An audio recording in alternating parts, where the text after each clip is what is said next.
Welcome to news wise. मैं हूं आरिफा नूर। नाजरीन, प्रोग्राम में आज हम तफसील से बात करेंगे सिक्योरिटी के हवाले से। हम कह सकते हैं कि इस वक्त जो दहशतगर्दी का मसला है या सिक्योरिटी का जिसको भी कहा जाता है मसला, वो एक जिसको कहते हैं अहम तरीन मसला है इस वक्त। 2025 का साल है, अगर उसकी बात करें तो हमने उसमें बहुत बड़े बड़े हमले देखे जिन्होंने एक दफ़े फिर ये जो है सबको याद दिलाया या बताया कि कितना बड़ा ये चैलेंज है मुल्क के लिए। इसमें हमने पिछले दिनों ही फेडरल कंस्टेबुलरी जो है उसके हेडक्वार्टर पे हमला देखा। उसके अलावा बॉर्डर पे भी जो है इस कस्म के हमने वाक़यात देखे कि अफ़गानिस्तान और पाकिस्तान के दरमियान न सिर्फ कशीदगी बढ़ी बल्कि बॉर्डर पे दोनों तरफ की जो लोग थे, फोर्सेस थी, उनकी भी लड़ाई हुई। और पिछला ही हफ्ता या थोड़े ही दिन पहले हमने वाना में एक स्कूल पर भी कैडेट स्कूल पर भी हमला देखा जिसने एपीएस की याद ताज़ा कर दी। तो ये जो है ये एक बहुत बड़ा हमारे लिए चैलेंज है, मगर बदकिस्मती हमारी ये है कि ये चैलेंज जो है बजाय इसके कि इसकी वजह से हर कोई इकट्ठा होता, इकट्ठे बैठ के मसले का हल ढूंढने की कोशिश की जाती, यहाँ भी जो हमारी सियासी पोलराइजेशन है हम उसका ही असर देख रहे हैं। खैबर पख्तूनख्वा हुकूमत और हम कह सकते हैं कि जो फ़ौज है उसके दरमियान हमें फ़ासला बढ़ता हुआ नज़र आ रहा है। खैबर पख्तूनख्वा की हुकूमत का एक वाज़े मौक़िफ़ है ऑपरेशंस को लेके, वो उसमें जितना भी उसको सियाक़ो सबाक़ में रहकर बात करने की कोशिश करें, तासुर यही जाता है जिसका ज़िक्र बार बार वफाकी हुकूमत भी करती है, कई दफ़े फ़ौज के तर्जुमान भी करते हैं कि खैबर पख्तूनख्वा की हुकूमत यानी कि पाकिस्तान तहरीक इंसाफ जो है वो नहीं चाहती कि ये मसला हल हो। वो बिल्कुल सपोर्ट करने को तैयार नहीं है आर्म्ड फोर्सेस को इस पे। और इसी हवाले से फिर दूसरी तरफ से भी हम कह सकते हैं कि एक रद्द अमल आता है, एक जवाब आता है। तो पिछले दिनों में हमने देखा कि जो चीफ़ मिनिस्टर हैं खैबर पख्तूनख्वा के सुहेल आफरीदी साहब, वो इस्लामाबाद में मौजूद थे। उन्होंने बहुत से सहाफ़ियों से मुलाकात की। जब मुलाकात की सहाफ़ियों से तो बहुत से मौज़ूआत पे बात हुई। एक मौजू उनमें से जो था वो सिक्योरिटी का ही था। उन्होंने अपना नुक्ता नज़र पेश किया, जो मसाइल थे, क्या वो ऑपरेशन के बारे में समझते हैं, उनकी हुकूमत समझती है, इस पे भी उन्होंने बात की। उनका मौक़िफ़ यही है कि हमें पहले इस पे आप बताएं कि किस तरह करेंगे, तफसील बताएं, पहले ऑपरेशन में क्या फ़ैसले हुए, क्या अचीव हुआ और फिर आगे बढ़ेंगे। गुज़िश्ता रोज़ DGISPR जो है उन्होंने भी सहाफ़ियों से एक तफसीली मुलाकात की। अब बताया जा रहा है उस मुलाकात के बारे में, जो मीडिया रिपोर्ट्स में सामने आया, कि उसमें सबसे अहम बात तो यही थी कि उन्होंने जो अफ़गानिस्तान की तरफ से ये दावा आया कि गुज़िश्ता रात को पाकिस्तान ने हमला किया अफ़गानिस्तान पे, उसकी उन्होंने तरदीद की। उन्होंने कहा पाकिस्तान ने ऐसा कोई हमला नहीं किया और जब करेंगे तो ऐलान करके करेंगे। और उन्होंने ये भी कहा कि पाकिस्तान जो है वो शहरियों को या आम जो सिविलियंस हैं उनको नहीं निशाना बनाता। मगर इसके साथ साथ ऑब्वियसली बात आगे भी जब बढ़ी तो उसमें बहुत सी जो गुफ्तगू हमारे सामने आई, मीडिया रिपोर्ट सामने आई, तो एक दफ़े फिर लगा कि जैसे उन्होंने भी खैबर पख्तूनख्वा की हुकूमत पर तनकीद की है। और ये भी लगा कि उन्होंने कहा कि अगर खैबर पख्तूनख्वा में दहशतगर्दी के वाक़यात बढ़ रहे हैं तो इसकी वजह यही है कि हुकूमत और जो सिक्योरिटी फोर्सेस हैं वो आपस में ताउन नहीं कर रही। ये कितना संजीदा मसला है, इसमें ये खैबर पख्तूनख्वा की हुकूमत का क्या किरदार है या नहीं है जिसकी वजह से मसाइल शायद बढ़ रहे हों। पहले इस पे बात करने के लिए हमारे साथ मौजूद है शहजाद इकबाल साहब, सीनियर सहाफ़ी हैं, एंकर पर्सन हैं, जियो न्यूज़ से वाबस्ता हैं। इनसे हम बात करेंगे बिकॉज ये उस प्रेस कॉन्फ्रेंस में मौजूद थे। Welcome to the show Shahzad Iqbal sahab. जी शहजाद साहब, ये बताइएगा कि जो आपने ऑब्वियसली सारी प्रेस कॉन्फ्रेंस सुनी, उसमें ज़िक्र हुआ अफ़गानिस्तान का भी, दहशतगर्दी के वाक़यात का भी जनरली, मगर कुछ ऐसी भी रिपोर्टिंग हुई जिससे लगा कि जैसे ISPR ने या DGISPR ने इनडायरेक्टली नाम लिए बगैर खैबर पख्तूनख्वा की हुकूमत पर भी तनकीद किया। आप इत्तफाक करेंगे? बहुत शुक्रिया आरफा। देखें, कल जो प्रेसर हुई और इससे तकरीबन 20-21 दिन पहले भी सहाफियों को बुलाया था, वो प्रेस कॉन्फ्रेंस तो नहीं, जो मीडिया ब्रीफिंग थी वो ऑन द रिकॉर्ड थी, यानी कि हमने उसको एट्रीब्यूट किया था एएसपीआर से। और दोनों में एक ही बात मुश्तरका थी कि इस वक्त फौज और सिक्योरिटी फोर्सेस वो इस दहशतगर्दी की जंग में कुर्बानियां भी दे रही है, लेकिन जो सिविलियन हुकूमत के करने के काम है वो नहीं हो रहे खैबर पख्तूनख्वा में।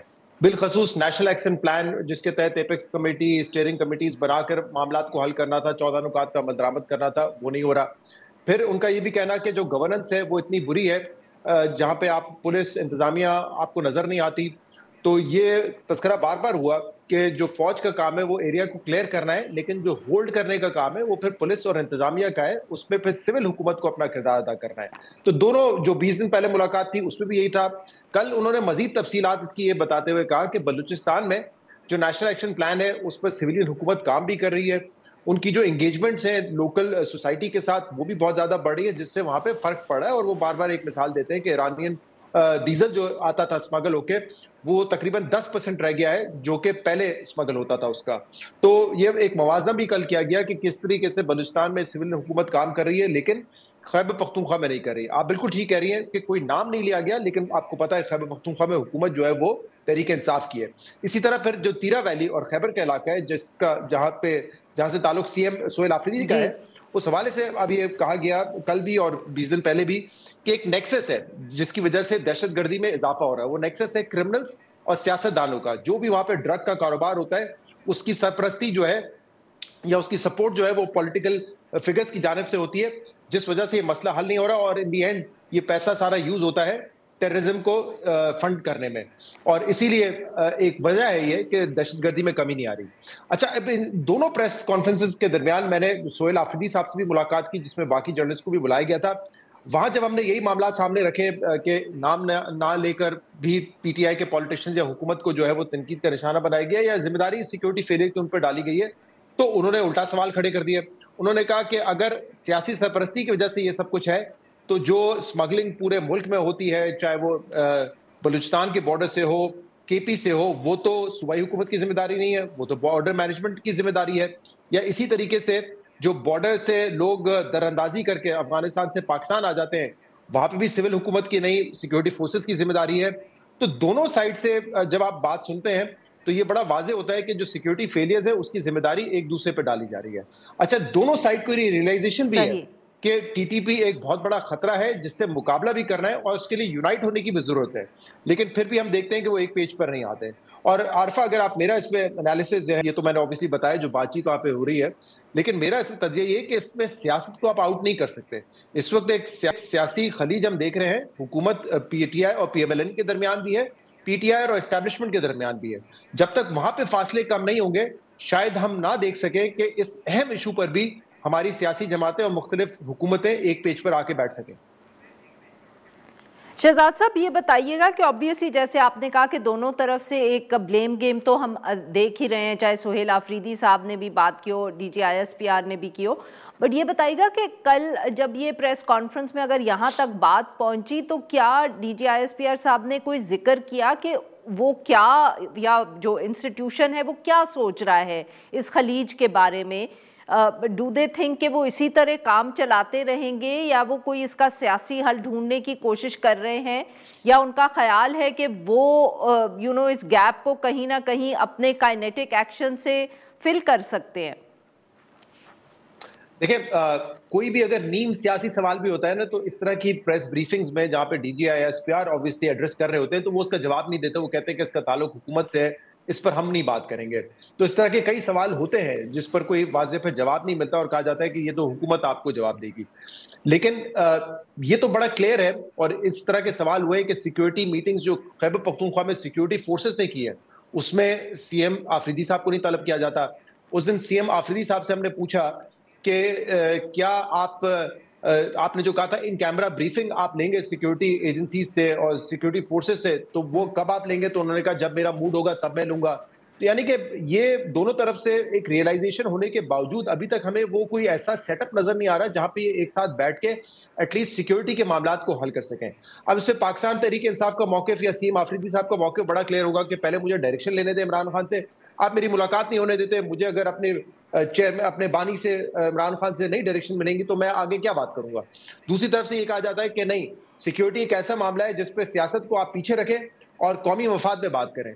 लेकिन ये बातें कहने को तो बड़ी आसान है, लेकिन ये हमें पता है कि जब तक ये पॉलिटिकल टेम्परेचर कम नहीं होंगे, ये एक पेज पे नहीं बैठा जा सकेगा। मतलब आप ये सही। सोचें 2014 में भी यहाँ पे धरना था ना तहरीक इंसाफ का, एपीएस का वाकया हुआ, देन दीज जी पार्टीज बिल्कुल। हैड टू सिट टुगेदर, जबकि इमरान खान कितना तनकीद का निशाना बना रहे थे उस वक्त मुल्क की हुकूमत को, बट दे बिल्कुल हैड टू ठीक सिट से। टुगेदर। तो जी वो बैठना शहजाद तो साहब। जरूरी है साथ में। हाँ जी। हाँ बिल्कुल। अच्छा शहजाद साहब, ऑब्वियसली अफगानिस्तान के हवाले से भी बात हुई क्योंकि वो भी एक बहुत अहम हिस्सा है इस सारे मामले का, इस सारी चैलेंज का। तो उस हवाले से डीजीआईएसपीआर ने क्या कहा? कुछ इत्तलात आई, कुछ और जो वहाँ लोग मौजूद थे, हम कॉलीग्स हमारे, उन्होंने गुज़िश्ता रात ये जिक्र किया कि उन्होंने जिक्र किया जो इस वक्त बाकी मुसलमान ममालिक की तरफ से कोशिशें हो रही हैं, वो हमसे भी बात कर रहे हैं, चाहे सऊदी अरेबिया के लोग हों या तुर्की के, उसका कोई जिक्र किया डीजीआईएसपीआर ने तफसील से? देखिए, इस पे तो तफसील से बात हुई है कि जो दोहा में मीटिंग हुई और फिर तुर्की में 2 दौर हुए मीटिंग्स के, उसमें कुछ हासिल नहीं हो सका, क्योंकि हमारी पोजीशन बड़ी वाज़ेह थी कि एक डॉक्यूमेंट इंक किया जाए जिसपे ये हो कि तहरीके तालिबान से डिस्टेंस करेगी अफगानिस्तान की हुकूमत अगर वो उनके खिलाफ एक्शन नहीं ले सकती, लेकिन कम से कम अपने आप को डिसएसोसिएट करें डिप्लोमेटिकली और पॉलिटिकली। लेकिन उस पे हमारी डीजीआईएसपीआर ने बताया कि जो बंद कमरों में तो वो एक्सेप्ट करते थे कि टीटीपी की प्रेजेंस है, लेकिन वो इस पर खुलकर एक पब्लिक पोजीशन नहीं लेना चाह रहे थे। और अब यही एक उम्मीद लगाई जा रही है कि शायद तुर्की से भी जो वफ्द आएगा, और कहा जा रहा है, ज़राए बताते हैं कि जो उनके इंटेल हेड हैं वो शायद पाकिस्तान आएंगे, और एक और कोशिश ईरान और तुर्की दोबारा करना चाह रहा है इस अफगानिस्तान और पाकिस्तान के मसले को हल करने के लिए। जो 2 दिन पहले बात हो रही थी कि अटैक हुआ है, पाकिस्तान ने एयर स्ट्राइक्स की हैं, उसके हवाले से उन्होंने डिनाई किया इसको। उन्होंने कहा अगर पाकिस्तान ये अटैक करता तो इसको एक्सेप्ट भी करता, जैसे कि जब दोनों तरफ से झड़पें हो रही थी बॉर्डर पे, तो पाकिस्तान ने काबुल में स्ट्राइक किया था। तो वो जो पोजीशन थी उन्होंने दोबारा दोहराई कि पाकिस्तान हर हद तक जाएगा, लेकिन ये जो रिसेंट स्ट्राइक्स के हवाले से अफगान तालिबान जो कह रहे थे कि पाकिस्तान ने किए जिसमें सिविलियंस वहां पे हलाक हुए, उसको तो मुकम्मल तौर पर डिनाई किया है। लेकिन हमारे जराए ये बताते हैं कि अगर पाकिस्तान ऐसा कोई एक्ट करेगा भी तो ऑब्वियसली इसको ओन नहीं किया जाएगा, क्योंकि तुर्की की भी एक ख्वाहिश है कि फिलहाल मामला को एस्केलेट ना किया जाए जब तक एक और कोशिश नहीं हो जाती मुज़ाकरात की। तो शहजाद साहब, इससे लगा आपको कि ये सिर्फ हमारे जो मतलब के दोस्त ममालिक हैं उनका दबाव है, या इंस्टीट्यूशन या मिलिट्री इस्टेब्लिशमेंट का भी यही ख्याल है कि बेहतर होगा अगर मामला जो है वो बातचीत से तय हो जाए? जी बिल्कुल, ये तो नंबर 1 ख्वाहिश है, इसमें तो कोई ढकी छुपी बात नहीं है, चाहे वो हमारी सिविल हुकूमत हो या हमारी सिक्योरिटी फोर्सेस हो। वो ये बार बार कहते रहे कि हमारी सिर्फ गुजारिश ये है कि टीटीपी को पाकिस्तान में दरअंदाजी से और हमला करने से रोका जाए। जो भी इंटरिम सेटअप है उससे बात करना चाहते हैं। और कल भी ठीक। डीजीआईएसपीआर ने बार बार ये बात की कि जो अफगान तालिबान की अब वहां पे एक हुकूमत मौजूद है जिनके पास कोई मैंडेट फिलहाल नहीं है, एक इंटरिम सेटअप है, लेकिन क्योंकि वो मौजूद है हम भी उनसे एंगेज करना चाहते हैं। अगर वो दुनिया से एंगेज करना चाहते हैं करें, but behave like a normal state. Non state actors को सपोर्ट करने वाला बिहेवियर अगर रहेगा तो फिर मामला बेहतर नहीं हो सकेंगे। बहुत बहुत शुक्रिया शहजाद साहब, आपने लिए वक्त निकाला। नाज़रीन, यहाँ पे लेते हैं हम एक छोटी सी ब्रेक, फिर जब हम ब्रेक से वापस आएंगे तो इसी मामले पे हम तो जिसको कहते हैं ना तज्जिया निगार जो है, जो एक बहुत न्यूट्रल इस तरीके से सारे मामले को देते हैं, उनसे बात करेंगे।